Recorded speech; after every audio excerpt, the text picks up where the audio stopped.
Coffee पर Kurukshetra show में मेहमानों द्वारा व्यक्त की गई राय और कमेंट्स उनके निजी विचार हैं। मेहमानों की राय को इंडिया टीवी या शो के होस्ट की राय न मानी जाए। इंडिया टीवी का मकसद किसी भी व्यक्ति या वर्ग की भावना को ठेस पहुंचाना नहीं है।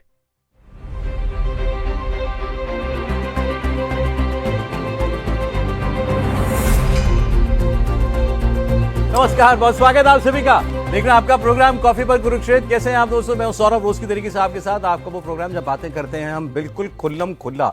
सोनिया गांधी और सोरोस का रिश्ता क्या, सोनिया और सोरोस का रिश्ता क्या, ये नारे लग रहे थे आज पार्लियामेंट के अंदर। तो सोनिया गांधी का नाम, अच्छा राहुल गांधी को भी साइड कर दिया बीजेपी ने इसमें। पहले सोनिया गांधी का नाम लेकर के डायरेक्ट ऐसा हमला कि सोरोस देश विरोधी आदमी, देश विरोधी गतिविधियों में शामिल रहने वाला, देश की सरकार को गिराने की कोशिश करने वाला, उसके साथ सोनिया गांधी का क्या रिश्ता है। यह पहली बार ऐसा खुल्लम खुल्ला सवाल पूछा जा रहा है देश की राजनीति में और देश की संसद के अंदर पूछा जा रहा है। गांधी परिवार को चारों तरफ से घेरने की कोशिश में इस वक्त बीजेपी, लेकिन क्या घेर पा रही है? उसके आरोपों में कुछ दम दिखाई देता है। ये सोरोस इतना सोरोस हुआ, आपने भी सुना होगा भाई। ऐसा कौन सा ये सोरोस जो है कोई जिन्न है, ये जो चाहे करवा लेता है? कितना पैसा है इसके पास? क्या वाकई ये सरकारें गिराता है? हमारे आसपास जो सरकारें गिरी हैं अलग अलग देशों के अंदर, उसमें इसका क्या रोल है? क्या भारत में ये करना चाह रहा था? इसने कोशिश की, लेकिन नरेंद्र मोदी अपनी लोकप्रियता से तीसरी बार भारत के प्रधानमंत्री बन गए। इन्हीं सारे सवालों पर आज का कॉफी पर कुरुक्षेत्र होगा। स्वागत कर रहा हूं मेहमानों का। प्रदीप सिंह जी रोज की तरीके से हमारे साथ हैं। सर बहुत स्वागत आपका।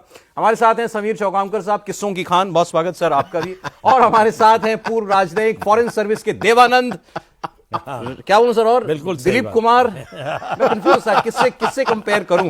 मैं सोचा था शाहरुख खान, मुझे दीपक से कंपेयर करिए। फॉरेन सर्विस के शाहरुख खान, दीपक वोरा साहब हमारे साथ प्रोग्राम में है। सर बहुत स्वागत आपका। थैंक यू, धन्यवाद। और आते ही मुझे उन्होंने ऐसी खबर दी, कुछ नहीं कहा। ये तो प्रोग्राम बन गया भाई आज तो। हम जिसको ढूंढा गली गली, वही कहावत, वो बिन बुलाए मेहमान आ गया। ये जॉर्ज सोरोस से मिले हुए हैं कई बार, इनकी मुलाकात हुई है, इनकी मुलाकात हो चुकी है जॉर्ज सोरोस से इन पर्सन। सर ये तो बड़ी बात है सर। देश की पार्लियामेंट में सोरोस सोनिया जब मैं यूएस में पोस्टेड था। आदमी तो वही था ना सर। इसका नाम, you know his family name, he is a Hungarian born Jew. इतना जानते हैं। इसकी फैमिली का नाम है श्वार्ट्स। ये सोरोस इसने बना था अपनी जूइश आइडेंटिटी को छुपाने के लिए। ये उस वक्त से धोखेबाज है। 1930 में इसका जन्म हुआ था, 94 साल का है। अपनी फैमिली लीनिएज छुपाना चाहता है बिकॉज यहूदी था ना। अच्छा, इसको यहूदी नहीं और पसंद। फिर जर्मनी से भागा था। हंगरी को जब उन्होंने हड़प कर लिया था तो ये भागा। दूसरे विश्व युद्ध की बात कर रहा हूं। नाजियों से भागता हुआ, तो अपना नाम फैमिली का सोरोस से श्वार्ट्स बना। This his own people told me when I was there. मुझे मालूम नहीं था। तो हम लोग जाते थे इसका फंड है, इन्वेस्टमेंट फंड। और एक टाइम था जब हम लोग सोच रहे थे कि कुछ लोगों से मुलाकात हुई, भाई भारत में इन्वेस्ट करो, पूंजी निवेश करो। We didn't know that he was that kind of a बदमाश एट दैट स्टेज। मैं बात कर रहा हूं of the early 80s, 82 to 85। I was posted there, तब इससे मुलाकात हुई। And very impressive man. But ये डेमोक्रेसी, कमिटमेंट, ये वो कुछ नहीं था उस समय। He was looking for money. इसने अपना पहला हेज फंड बनाया and he became a very successful। इसने हेज फंड अपना मेरा ख्याल 70 या 73 में खोला था और उससे बहुत पैसे बनाए इसने। फिर अपनी ओपन सोसाइटी फाउंडेशन बनाई, ये वो। But he is a very dangerous man. अच्छा, अब जो हमें पता लग रहा है, मैंने अभी भी बहुत दोस्त हैं अमेरिका में से, they keep telling me he is very dangerous. और जिसकी आप बात करते हैं ना, give me a moment sir, क्षमा करिए, मैं शुरू हो गया। हमारे एक्सपर्ट्स यहाँ बैठे हैं। हम इस शब्द का प्रयोग करते हैं डीप स्टेट। हाँ जी, राइट। जिसको मैं कहता हूं गुप्त हुकूमत। ये है क्या deep state? Deep state is not something जो कहीं दूर से आती है, कोई दूसरी दुनिया है। उसी देश के लोग जो नहीं चाहते हैं, वो अमेरिका हैं, अमेरिकन, पेट्रियोटिक अमेरिकन, लेकिन सरकार की नीतियों पर इन्फ्लुएंस डालते हैं। मिसाल के तौर पर एक वहां पे राष्ट्रपति थे, बराक ओबामा, नाम आपने सुना है। इलेक्शन के टाइम में बोला, वो ग्वांटानामो बे है ना क्यूबा में, जहां पे कैद कर रखा है, मैं सबको छोड़ दूंगा, बंद कर दूंगा। कर पाया? उन लोगों ने डीप स्टेट नहीं करने दिया। और डीप स्टेट में कौन है? CIA, FBI, defence department, foreign ministry, ये वो सब मिलके डीप स्टेट बनाते हैं। Because they have one aim sir. मैं क्षमा चाहता हूं, ये बड़े खुलेआम आपके चैनल पर कह रहा हूं, because you are a world famous channel. One aim is to make money. जंग कराते रहो, फॉरएवर वॉर्स। और सोरोस डीप स्टेट का पिट्ठू है। ये डीप स्टेट को कंट्रोल नहीं करता, डीप स्टेट इसको कंट्रोल करती है। और फिर ये न्यूज़पेपर्स, क्षमा चाहता हूं अगेन, वॉशिंगटन पोस्ट, ये वो, ये सब मिले हुए हैं उसके साथ, जो कहानियां हम पढ़ते हैं, हाथ धो के पीछे पड़े हुए हैं। टाइमिंग देखिए, इलेक्शन पार्लियामेंट से पहले अडानी साहब के पीछे पड़ जाते हैं, कभी इसके पीछे पड़ जाते हैं। The timing is very sick. तो आपने बड़ी इंपॉर्टेंट बात बोली। तो ये डीप स्टेट इस जॉर्ज सोरोस का क्या इस्तेमाल करती है, कैसे इस्तेमाल करती है? टू डिस्टेबलाइज अदर कंट्रीज, खरीदने। सर मैं आपसे एक सवाल पूछूं? जी। आप सीरिया में गए हैं, ये जानते हैं सीरिया के, मैं तो गया हूं sir, because I have served in that region for a long time. उसकी फौज नपुंसक नहीं थी सर, बशर अल असद की। 73 वॉर में डट के मुकाबला किया उन्होंने इजराइल। 67 में तो पिट गए थे। तो भाग गई इस बार। देखिए तो सर देखिए कैसे, क्यों? मैं बताऊं क्यों? पैसा। The commanders were paid. I am sorry sir, भाई मेरे सीरियन फ्रेंड्स ने मुझे बताया है, उनको पैसे दिए गए कि भाग जा, नहीं तो 6 दिन के अंदर कैसे भाग जाते हैं सर? और वो भी 5 साल से तो ट्रेनिंग हो रही थी। ये ताहिर शम्स जो भी है उसका, वो अल जुलानी फेलो, 5 साल से टर्की में ट्रेनिंग हो रही थी। लेकिन फिर भी कुछ तो डट के मुकाबला करो भाई। 6 दिन के अंदर तो आप ऐसे दुकान बंद करके भाग गए।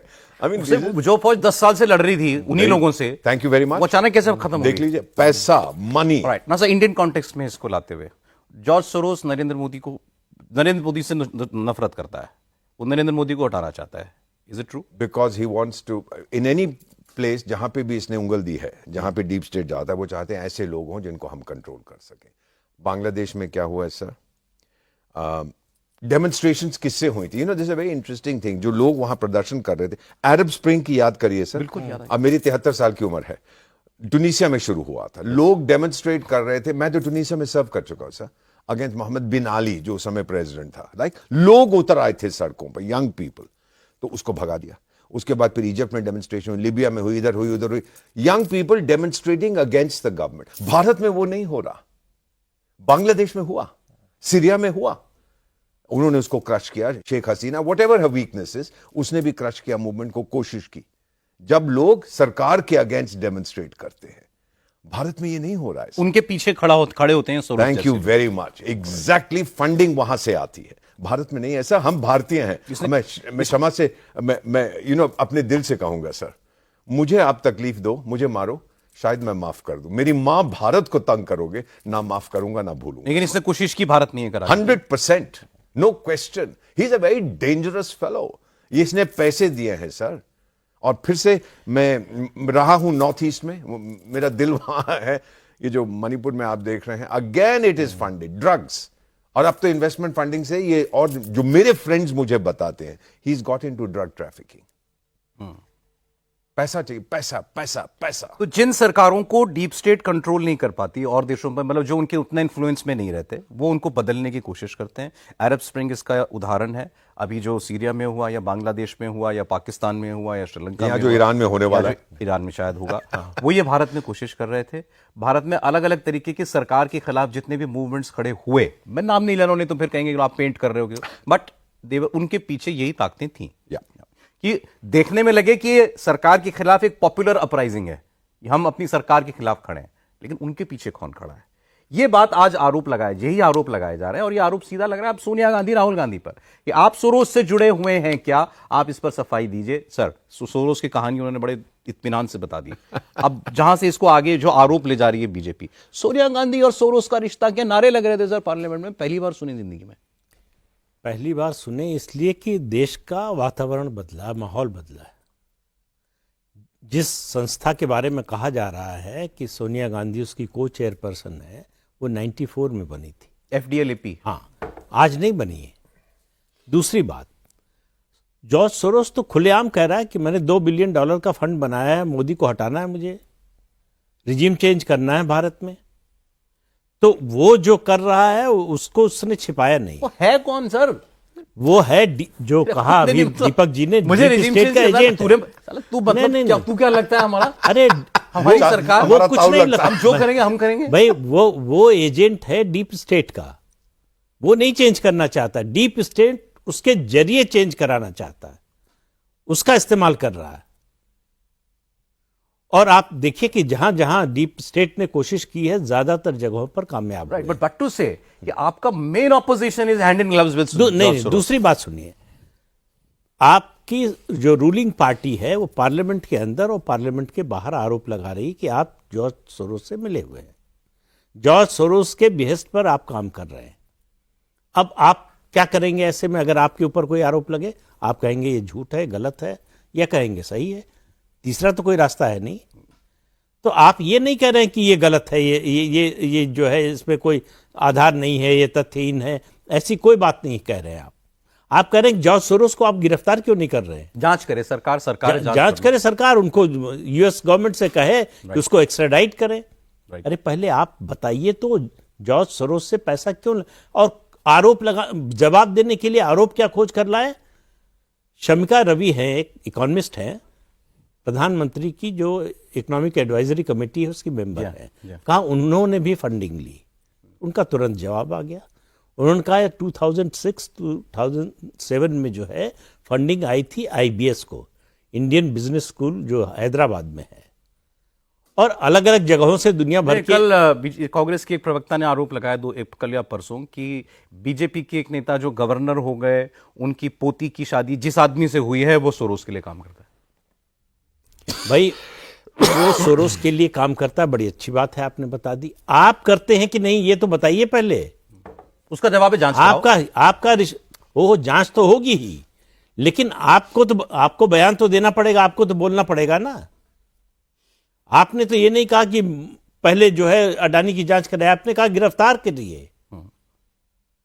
एक ऐसा फर्जी आरोप लगाया है जिसके तथ्य पर आपको ही जो है, अगर अकेले में बैठकर सोचेंगे तो हंसी आएगी कि वो एक तरह का सेल्फ गोल था कांग्रेस का। अभी जो लेटेस्ट आरोप लगाया है अडानी पर, उसमें 4 सरकारें जिनके बारे में कहा गया है कि उन्होंने वो सब बातें सर ठीक है, मैं कांग्रेस की बातें भी करता हूं सर, एक सेकंड बस। लेकिन अगर जॉर्ज सोरोस विदेश में बैठकर भारत की सरकार के खिलाफ काम कर रहा है, तो भारत को तो चाहिए ना कि इसे कम से कम पर्सन ऑफ इंटरेस्ट डिक्लेयर करे, या इंटरपोल को बोले भाई ये हमारा दुश्मन है ये आदमी। आप तो डिक्लेयर करो पहले, इतनी मांग तो नाजायज नहीं है। भाई वो कर रहा है, किसके जरिए कर रहा है? खुद सीधे तो नहीं कर रहा है ना। वो आंदोलन वो तो नहीं कर रहा था, उस आंदोलन को लीड करने वो तो नहीं आया था। वो जो आर्टिकल छप रहे हैं वो तो नहीं लिख रहा है। तो उसको किस आधार पर आप पकड़ेंगे?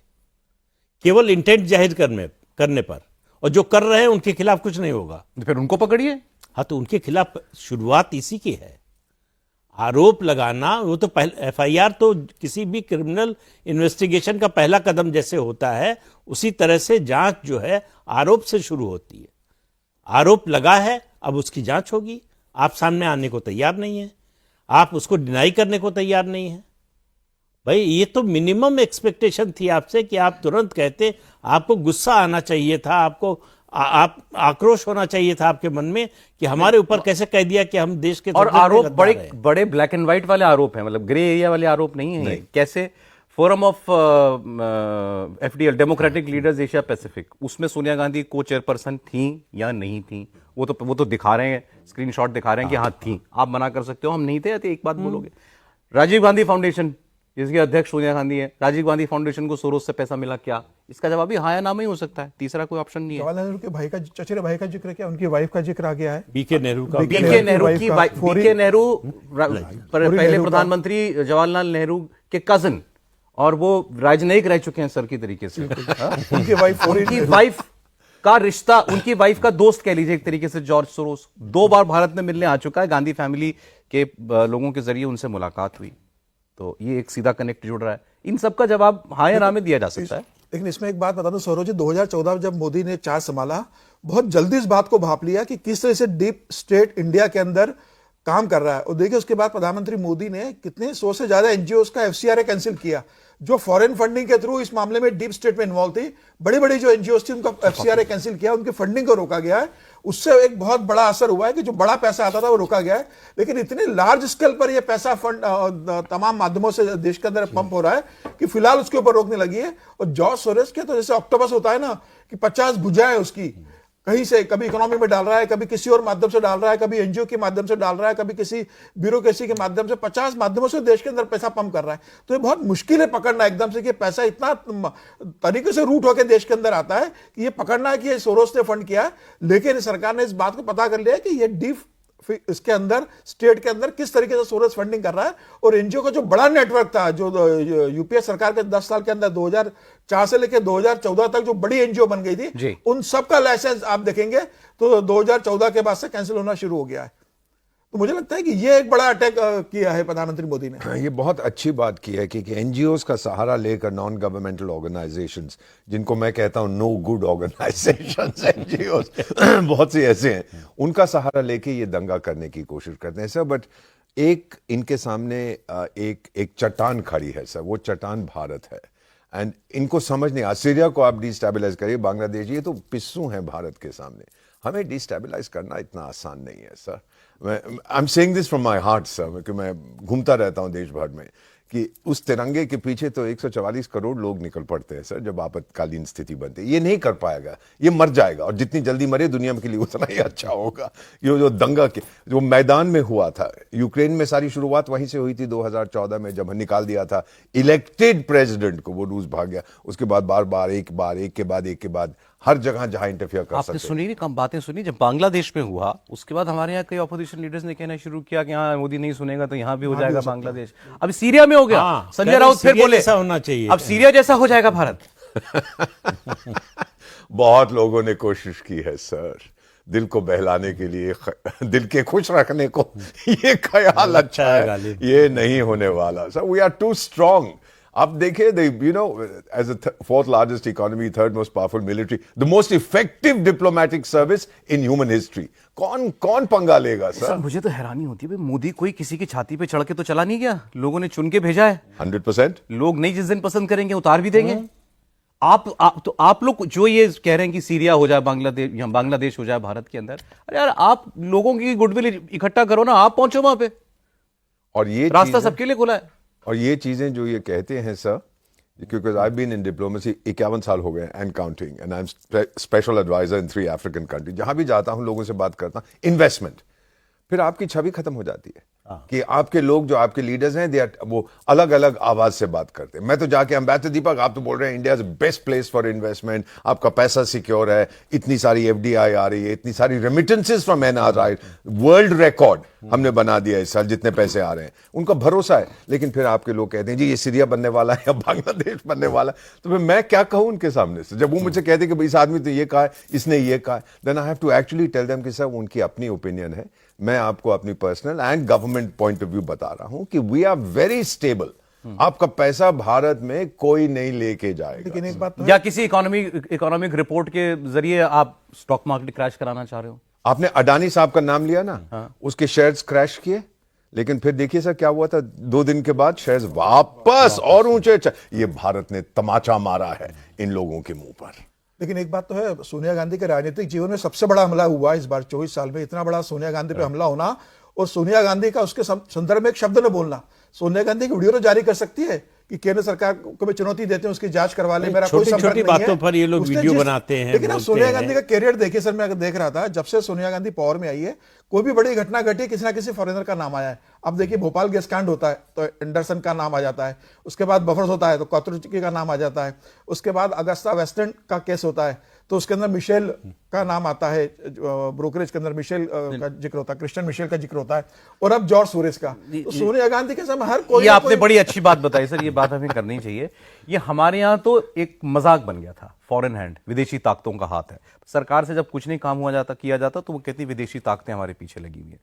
एक सेंस में आप कहेंगे तो मतलब हमारा ऑपोजिशन यही कहना चाहेगा कि ये तो पुरानी स्क्रिप्ट रटी रटाई बोली जा रही है, विदेशी ताकतें, फॉरेन हैंड। हर देश में जब कुछ गड़बड़ होती है, वहां की सरकार नहीं संभाल पाती तो विदेशी ताकत का रोना रोती है। ठीक है, सरकार रोती है, सरकार गलत है, सरकार झूठ बोल रही है, लेकिन सवाल एक सीधा सा सवाल है कि जो जॉर्ज सोरोस और उसके जैसे लोग जो भी झूठ पेडल कर रहे हैं, वही बात राहुल गांधी क्यों बोलते हैं? कांग्रेस पार्टी उसी को एंडोर्स क्यों करती है? जो वहां होता है 24 घंटे नहीं बीतते, यहां हो जाता है। हर पार्लियामेंट सेशन के पहले 2 दिन 24 घंटे पहले क्यों इस तरह की खबर आती है? ऐसा तो नहीं है आपको 24 घंटे पहले पता चली वो खबर, आपको पहले से पता थी। डिसरप्ट करना है, पार्लियामेंट चलने नहीं देना है।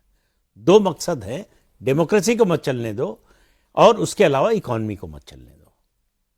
ये इन 2 मोर्चों पर अगर आप सफल हो जाएंगे तो आप भारत को गिराने में, भारत को कमजोर करने में सफल हो जाएंगे, जो कि 10 साल से नहीं हो पा रहे हैं। तो फ्रस्ट्रेशन और बढ़ता जा रहा है कि हमारी इतनी ताकत, हम कैसे फेल हो सकते नहीं, हैं। अब जैसे अडानी का मामला लेते हैं सर। राहुल गांधी ने अडानी, पहले हिंडनबर्ग की रिपोर्ट आई, राहुल गांधी ने उठाई, उस मामले को कहा। अब हिंडनबर्ग हो या अभी OCCRP ये आ गया, इन मीडिया आउटलेट्स की कई बातें राहुल गांधी उठाते हैं। वो क्या विंडिकेट नहीं है? लेकिन जब उन्होंने कहा कि अडानी ग्रुप जो है भारत में स्टॉक मार्केट में गड़बड़ी कर रहा है, नियमों के खिलाफ काम कर रहा है, और उसके बाद इंडाइटमेंट हो जाती है यूएस के अंदर भी। भाई पहले तो आप देखिए, आप अपने सुप्रीम कोर्ट पर भरोसा करते हैं कि नहीं? सेबी पर भरोसा करते हैं कि नहीं? कोई इंडाइटमेंट हुआ सुप्रीम कोर्ट से या सेबी से? और यूएस कोर्ट में जो हुआ है उसमें ही लिखा है कि कोई सबूत नहीं है, ये सिर्फ आरोप है। तो कोई तो एविडेंस होना चाहिए, और जिसने ये काम किया उसका इस्तीफा हो गया, मतलब करवाया जिसने। FBI का जो चीफ था, हाँ, अच्छा, उसका इस्तीफा हो गया। काश पटेल का अनाउंसमेंट पहले ही हो चुका था, 20 जनवरी के बाद चार्ज भी ले लेंगे। तो ये हम जो कह रहे हैं डीप स्टेट के बारे में, उसको छोड़ दीजिए। उनका जो प्रेसिडेंट इलेक्ट है वो जो बोल रहा है उस पर तो उनको भरोसा होगा। वो कह रहा है कि ये सब डीप स्टेट, वो उसका खुद शिकार है। हाँ, अपने ही प्रेसिडेंट को मरवा चुका है डीप स्टेट। इसके प्रमाण हैं अमेरिका के पास। सोनिया गांधी कितनी मुसीबत में है इस वक्त? बहुत ज्यादा मुसीबत में। अब जब से उनका पॉलिटिकल करियर शुरू हुआ है, मुझे लगता है इससे बड़ी मुसीबत उनके सामने कुछ नहीं थी। और राहुल गांधी के लिए तो एक तरह से पॉलिटिकल एग्जिस्टेंस का सवाल है। लीडरशिप के फ्रंट पे लगातार फेल हो रहे थे। अब उनका जो अलायंस है उसके अंदर से उनकी लीडरशिप को चैलेंज सीधा मिल रहा है। और अल्टरनेटिव के रूप में जो बाकी साथी दल हैं, वो ममता बनर्जी का नाम पेश कर रहे हैं। 48 घंटे नहीं लगे, ममता बनर्जी का नाम आया और सबने हाँ हाँ हाँ करना शुरू कर दिया। इससे बड़ा नो कॉन्फिडेंस राहुल गांधी की लीडरशिप में और क्या हो सकता है? और आप देखिए, आप कर क्या रहे, मतलब नॉन सीरियसनेस का कोई एक लेवल होना चाहिए, वो भी नहीं है। देश का प्रतिपक्ष का नेता, लीडर अपोजिशन, जो पार्लियामेंट्री डेमोक्रेसी में प्राइम मिनिस्टर इन वेटिंग होता है, वो नुक्कड़ नाटक की तरह जो है, वो 2 MPs को मास्क लगा के जो है उसका वीडियो बना रहा है। कल गुलाब दे रहे थे सबको, राजनाथ सिंह जी को भी दिया था। ये अभी आपने जिक्र किया ना जिस आदमी के साथ, जो आप कह रहे हैं, I will not comment on politicians. वो हम लोग तो विदेश नीति में डील करते हैं, डोमेस्टिक इश्यूज पे नहीं। म्यूनिक सिक्योरिटी कॉन्फ्रेंस अभी जो हाल ही में हुई थी, उसमें ये बोल रहा था, जॉर्ज सोरोस बोल रहा था एंड कि अडानी साहब का नाम लिया और प्राइम मिनिस्टर का नाम लिया कि बड़े दोस्त हैं, and I expect his words a democratic revival in India. तो अभी क्या है, तेरे को डेमोक्रेसी के बारे में कुछ पता है? जो कुछ हमारे देश में होता है, जिसके मन में जो आता है वो कह देते हैं, and we take it all because very tolerant society, सब वेरी एक्सेप्टिंग सोसाइटी। क्षमा करिए, बीच बीच में अंग्रेजी बोलता हूँ। एक मैसेज मेरे पास आया था which I wanted to read. आपका चैनल ये पूरी दुनिया में जाता है। somebody in the US is watching this show। एक रिटायर्ड सेनेटर, हमारा एक ग्रुप है सर, जब भी मैं जाता हूँ अमेरिका, क्योंकि बच्चे हमारे वहाँ हैं, we walk in the mornings. तो ये एक रिटायर्ड सेनेटर ने बोला है, I just read out his message. Ambassador, मैं आपका प्रोग्राम अभी देख रहा हूँ on your television channel. We do not like Soros.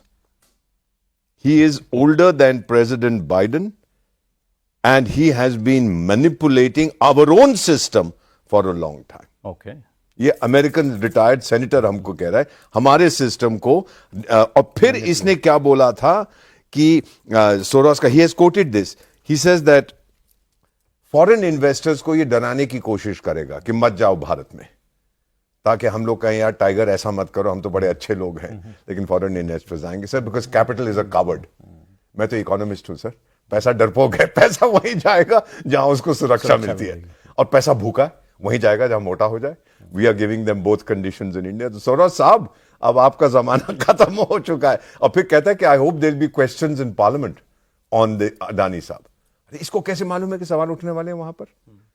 I just, कहां इसके टेंटिकल्स गए? But sir, he has to, our system इसको निकाल देंगे सर। इसको जैसे आपने टेंटिकल्स शब्द इस्तेमाल किया, बिल्कुल ऑक्टोपस का नाम ऑक्टोपस के जो हाथ है, he has to be thrown out and exposed and that we'll do sir। you'll be surprised if इसके अगर तार है गांधी फैमिली के साथ। No comment sir. Domestic issues पे वो फौरी नेहरू का दोस्त है। लेकिन अब एक बात जरूर सर अब देखिए, ये गलत बात है। ये मुझसे मत करवाए। नहीं, एक बात जोड़ देता हूं इसके अंदर कि अब लेकिन एक बात है कि भारतीय जनता पार्टी इतने आगे बढ़ गई है सोनिया और सोरोस को रिलेशनशिप को लेकर, जिस तरीके से इन्वॉल्वमेंट है, मुझे लग रहा है सिर्फ आरोपों तक भारतीय जनता पार्टी के लिए रुकना ठीक नहीं रहेगा। आप इतने आगे बढ़ गए, मुझे लग रहा है अब भारतीय जनता पार्टी को कुछ ऐसे सबूत भी पेश करने पड़ेंगे आने वाले समय में जो ये बताएंगे कि सोनिया और सोरोस किस तरह से डीप स्टेट के पार्ट रहे और सोनिया गांधी कैसे सोरोस के हाथों खेलते हुए मेरा मानना है करती रही। कि ये सारी तैयारी करने के बाद ये अटैक हुआ। ऐसा नहीं कि सो के उठे सुबह और कहा कि आज अटैक करना है। ये सही 10 साल से जो कुछ हो रहा है, हम लोगों में बहुत से लोग हैं बड़े इम्पेशेंट हैं। अरे 10 साल मिल गए, अब और कितना चाहिए आपको? 3 बार प्राइम मिनिस्टर बना दिया, और कितना चाहिए? तो हम चाहते हैं कि जो 1000 साल का है, जो 77 साल का है, गड़बड़ सब जो है 10 साल में ठीक हो जाए। पेशेंस चाहिए होता है उसके लिए। सरकार हो या पॉलिटिशियन हो, इस मामले में प्राइम मिनिस्टर, टाइमिंग वही तय करेंगे। तो देखिए, पॉलिटिक्स में आपने तो इतना दुनिया देखी है, पहले आपको जिस पर आप कार्रवाई करने जा रहे हैं उसको दुनिया की निगाहों में मुजरिम साबित या आरोपी साबित करना पड़ता है, तब जाकर आप कानून के जरिए अटैक करेंगे या काम करेंगे। क्या इस अभी तक जो कुछ हो रहा है कुछ दिनों से सोरोस के मामले को लेकर, जनभावना में, जनमानस में गांधी परिवार या कांग्रेस पार्टी कहीं से कल्प्रिट या गिल्टी दिखाई दे रही है? गांधी परिवार कल्प्रिट या गिल्टी की आप बात कर रहे हैं, वो तो 2014 में ही लोगों ने मान लिया था। 2014 में जब सत्ता से बाहर किया था तभी मान लिया था। ये आज कोई नई बात नहीं हो रही है।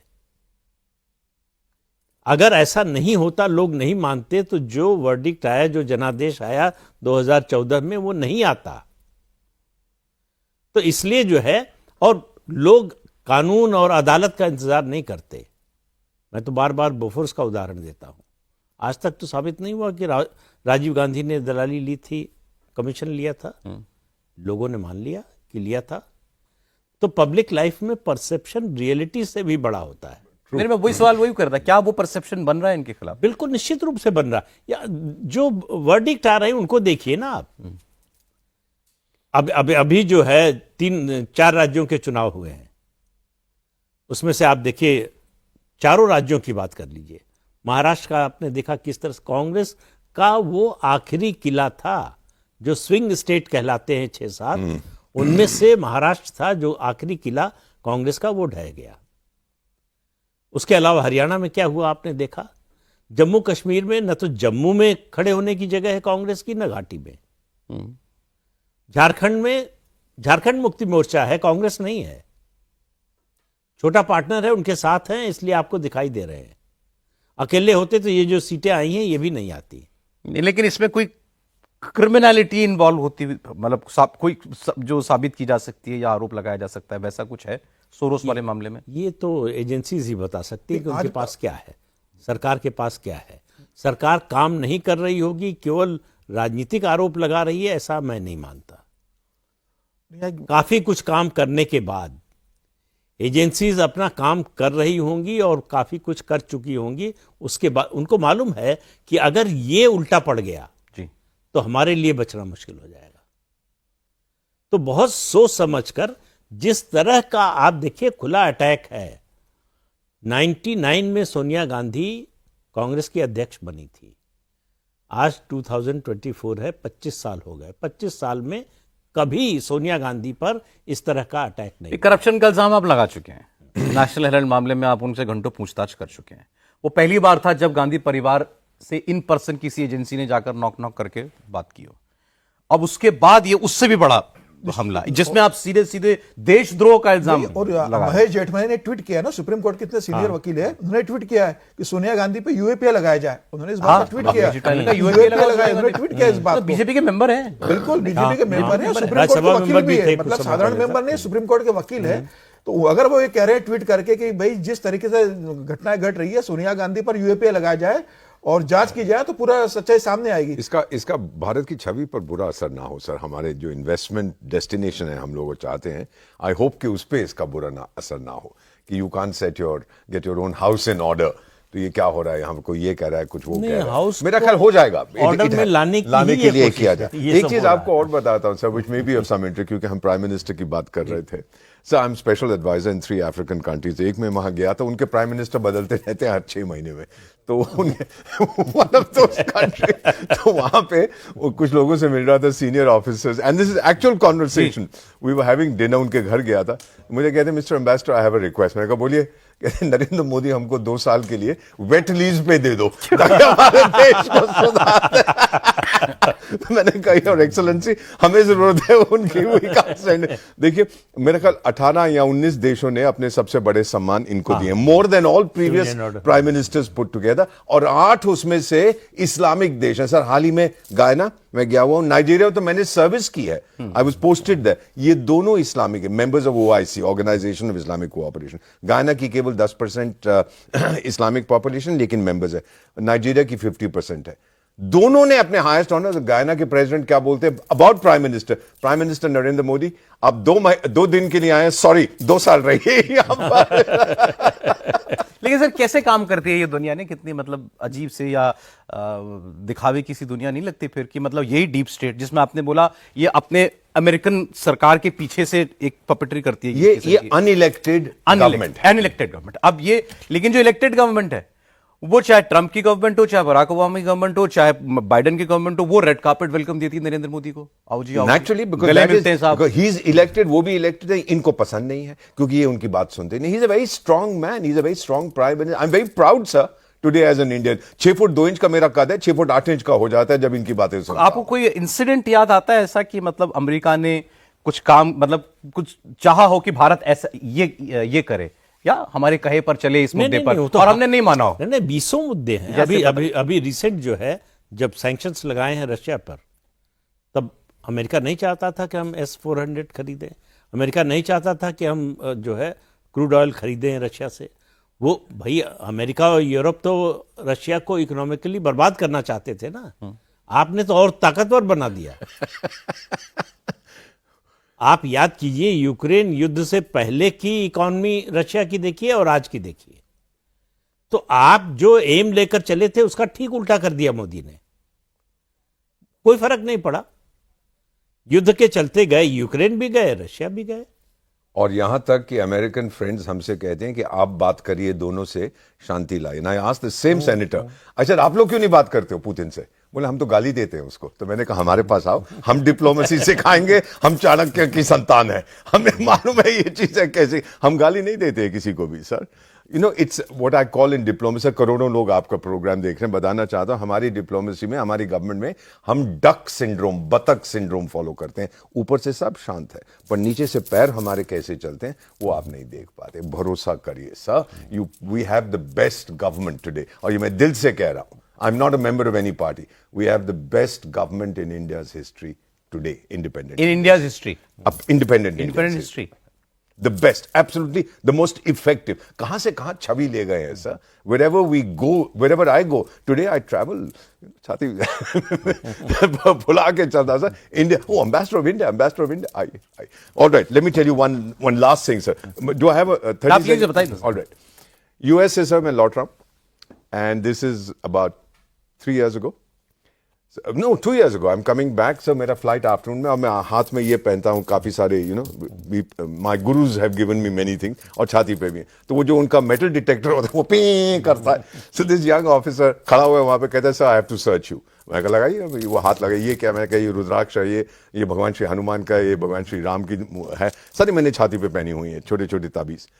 तो फिर कहता है वेयर आर यू फ्रॉम? अब अमेरिकी तो ज्यादा बुद्धिमान नहीं है। तो मैंने कहा भाई मैं भारत का राजदूत, I am N ambassador of India, mister Moody. मैंने कहा मूडी। फिर मुझे कहता है, जैसे देख रहे हैं ना, फिर मुझे कहता है sir are you a Hindu? He can't say Hindu ना, are you a Hindu? I said yes officer, I'm a Hindu. Hindu you are the good guys, I won't search you, go sir. अब इससे बड़ी चीज मैं क्या कह सकता हूं किसी को कि you are the good people. उसको ये पता है कि Hindus are very good people. I said thank you officer. मैं ये नहीं कहने वाला था अगर मेरा कुछ और धर्म होता तो आप क्या करते। Thank you very much. मैं यहाँ से जा, but I have had so many experiences like this in the course of recent years, जब से ये सरकार आई है, a tremendous projection of India's image, stability। आपके विदेश मंत्री मेरे सहयोगी रह चुके हैं। He was my successor in Washington, outstanding। I think he's the best, Jaishankar, best minister for foreign affairs in the universe today। कोई उनके मुकाबले नहीं। और एब्सोल्युटली, और मैं इसलिए नहीं कह रहा कि विदेश मंत्रालय से मेरा संबंध है, मैं फॉरेन सर्विस में, मैं सीनियर हूं बाय द वे उनसे, but he is outstanding. I mean if I am on a scale of 1 to 10, as my wife says I am -5, then he +5। लेकिन एक बात है, डीप स्टेट का जो जितना संगठित गिरोह है, इससे एक्सपोज ही प्रधानमंत्री मोदी ही करेंगे, ये सरकार करेगी, ये तय है। And the world is looking to him. 150 global south के देश यही चाहते हैं। 100% सर। ये वियतनाम वॉर से शुरू हुआ था, डीप स्टेट का जब शुरुआत हुई थी, वियतनाम वॉर से शुरू हुआ था, और पूरी दुनिया इसकी चपेट के अंदर आ चुकी है। तो ये प्रधानमंत्री पूरी दुनिया मोदी को देख रही है कि मोदी है जो इन सबसे मुक्ति दिला सकते हैं। और पहली बार ये टर्म डीप स्टेट यूज हुआ था टर्की में 1990 when I was posted in neighboring countries। वहां पे बात करते थे कि इनके राष्ट्रपति की तो कोई बात सुनता ही नहीं है, जो मिलिट्री है, जो इंटेलिजेंस है, वो हैं सब टर्क्स, पूरे लॉयल हैं, but they don't agree with government policy. Government की policy sir, ultimately let me ask you basic question. Sir आप लोग तो बहुत वरिष्ठ पत्रकार हैं, मान लीजिए किसी भी देश, कंट्री एक्स, वहां का प्रधानमंत्री या राष्ट्रपति कहता है ये करो, वो खुद तो नहीं करेगा ना sir, somebody will have to implement it। अगर जो सिविल सर्वेंट्स है वो नहीं इंप्लीमेंट करते तो क्या होगा sir? Ultimately this is the deep state. वो कहता है कि वो ही करूंगा जो मैं चाहता हूं, जिससे मेरे पैसे बनो। आप जो मर्जी इलेक्शन में डोनाल्ड ट्रंप के अगेंस्ट किस लिए हैं? पहली बार उसने क्या जब बने थे ना, I will drain the Washington swamp, कि गंदगी जो दलदल है मैं उसको साफ करूंगा। अब नहीं कर पाया वो अलग बात है, but he wanted and he wants to do it again. That is कितना ऑपोजिशन उसका किया है, डरते हैं उससे कि ये आदमी, you know, in some ways sir, मैं इनकी I have heard him very closely. In some ways I compare him to Narendra Modi sir. ये जो कहता है वो करता है, और जो करता है वो कहता है पहले। मोदी जी का जन्म साधारण काम के लिए हुआ है, असाधारण काम के लिए हुआ है। Exactly, thank you very much. इतनी ताकतों के सामने आप आए, और तीसरी बार जब सारी दुनिया में जो है एक के बाद एक सरकारें ढह रही थी, उसमें आप ठीक है थोड़ा सा लड़खड़ा है लेकिन खड़े हो गए। That's the democratic process. और फिर मैं सुनता हूं, कई बार मुझे भी हंसी आती है, you know, sometime my wife, मेरी एक ही पत्नी है सर, 47 साल से। तो हम लोग मजाक में कभी कहते हैं, ये देखो कोई उठ के सुबह कहते हैं जी डेमोक्रेसी मर गई है, रोज सुबह मर जाती है, शाम को जिंदा हो जाती है। सबसे बड़ी परीक्षा तो कोरोना काल में रही है प्रधानमंत्री मोदी की। देखिए सर, अब देखिए साहब, ये भारत में अब ये डीप स्टेट का तो हमने इतने दिनों चर्चा की, क्या होता है डीप स्टेट, कैसे ऑपरेट करता है, बड़ी तफसील से आपको मास्टर साहब ने भी बताया, प्रदीप जी ने आपको बताया। अब भारत में इसके तार अगर कहीं हैं तो वो एक्सपोज होंगे, ये अब उम्मीद कर रही है भारत की जनता, क्योंकि आरोप तो बड़ा लगा है कांग्रेस पार्टी पर और सोनिया गांधी, राहुल गांधी के ऊपर, वो भी जवाब दें, और ये सारा का सारा मामला जो भी है ये खुलकर एक बार देश की जनता के सामने आए, यही हमारी उम्मीद भी है। बहुत शुक्रिया सर, दीपक सर, आप प्रोग्राम में आए, बहुत शुक्रिया आपने बुलाया। Thank you, you are the best, your channel and you personally. Thank you so much sir, thank you so much sir. बहुत शुक्रिया समीर जी आपका।